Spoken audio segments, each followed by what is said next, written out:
Hey you guys, Iris here. Welcome back to the channel. Today I'm going to be making a huge batch of venison chili to can, and I thought I would bring you along and show you my process. I'm going to start with 6 cups of pinto beans. They have been soaking on the counter overnight. I'm going to rinse them really well until the water runs completely clear. Once the water is completely clear, I'm going to cover them in about 2 inches of water and put them on the stove on high heat. I have them in a 12-quart pot, and that's what I'm going to be making my chili in today. In a separate pan, I'm going to start browning 5 pounds of ground venison.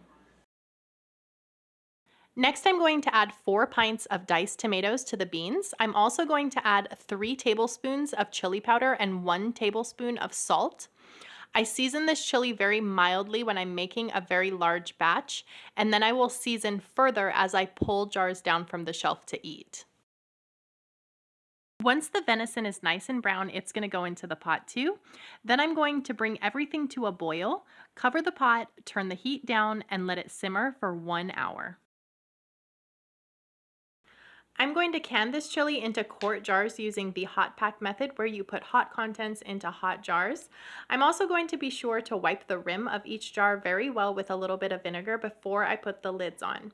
I'm going to be using a pressure canner with a weighted gauge today, so I'm going to can these at 15 pounds of pressure for 90 minutes. Canning times and pounds of pressure can vary depending on what elevation you're at and what pressure canner you're using.